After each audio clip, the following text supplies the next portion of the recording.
Hello YouTube family, Sitaram, Har Har Mahadev અને જય જય શ્રી કૃષ્ણ. તો કેમ છો યુટ્યુબ ફેમિલી?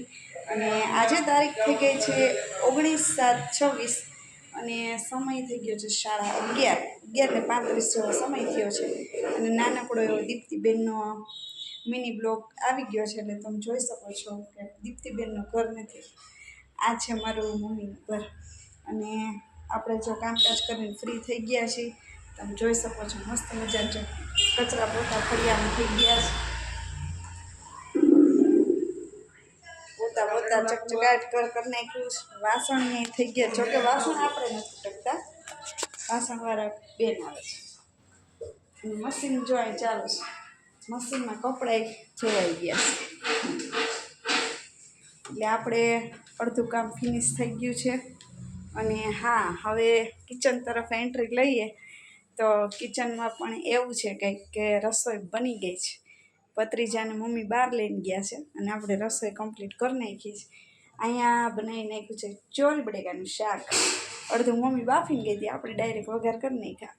ચોરી બટેકાનું શાક છે, આમાં રોટલી, લાડવા. મમ્મીએ છે ડબ્બો ભરીને લાડવા બનાવ્યા છે, તમને બતાવું. અષાઢી બીજના લાડવા છે. પછી છે દાળ મસ્ત મજાની. અહીંયા રાઈસ છે, બાસમતી રાઈસ જો, અને દાળ. એવું છે કંઈક જમવાનું આજે મેનુમાં. દાળ ભાત શાક રોટલી અને લાડવા. બાકી જો અડધું કામ આપણે બાકી છે ઉપરનું. અને નીચે કીધું વહેલા રસોઈ કરી નાખી એટલે ભત્રીજાને દાળ ભાતને એવું જમાડી દેવાય એવું છે. જો ડુંગળી લસણ વેચવાળા ભાઈ રિક્ષા ઊભી છે.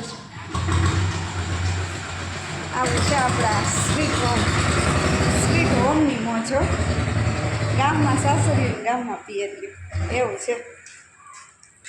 ચલો હવે આપણે ઉપર જઈએ. અકેલે હે ઘર પે, મમ્મી બહાર ગઈ છે એટલે. અને દાળ ભાત બનાવ્યા કેમ કે બહુ ઓછા બનાવી. ભાત ને એવું જોઈએ, ભાત શાક વધારે ખાઈ અમે લોકો. પણ આજ પતિદેવ ઘરે છે એટલે કીધું દાળ ભાત. આપણે મસ્ત મજાનું ઝાડવાનું જો ભત્રીજાઓની ગોદડિયું બધું સુકાતું એટલે ઇગ્નોર કરજો એવી બધી વસ્તુ. બાકી અહીંયા પણ એમ જ છે, બધે ગોદડિયું એવું જ દેખાતું હોય. કેમ કે ચોમાસામાં કપડાં સુકવવાની બહુ પ્રોબ્લેમ થાય. એટલે ના આપણો ઉપરનો હોલ. આ રીતનું છે મમ્મીનું ઘર. એટલે હવે અહીંયા કામકાજ કરશું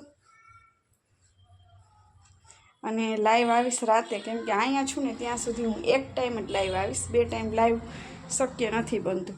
વાઈફાઈ પ્રોબ્લેમ. બાકી ફ્રી પણ થઈ જાય એવું કાંઈ નથી, વાઈફાઈ પ્રોબ્લેમ છે એટલા માટે. તમને લોકોને ખ્યાલ જ છે બધાને. એવું છે.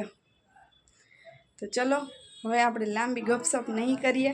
અને ઝરફર જો અહીં દેખાય છાંટા ઝીણા છાંટા આવે છે. સરખો વરસાદ કાંઈ આવતો નથી. એક ઝરફરિયું ચાલુ રહે એવું થાય છે બધું. ઘડીક આવે ને ઘડીક રહી જાય ને. હવે આપણે લાંબી વાતો નહીં કરીએ, લાઈવ અહીં એન્ડ કરી દઉં છું.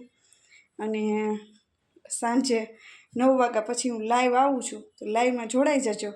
અને જો હજી સુધી ચેનલને સબસ્ક્રાઈબ ન કરી હોય તો ખાસ ચેનલને સબસ્ક્રાઈબ કરી દેજો, ભૂલતા નહીં. તો ચાલો આવજો, બાય, જય શ્રી કૃષ્ણ, જય માતાજી.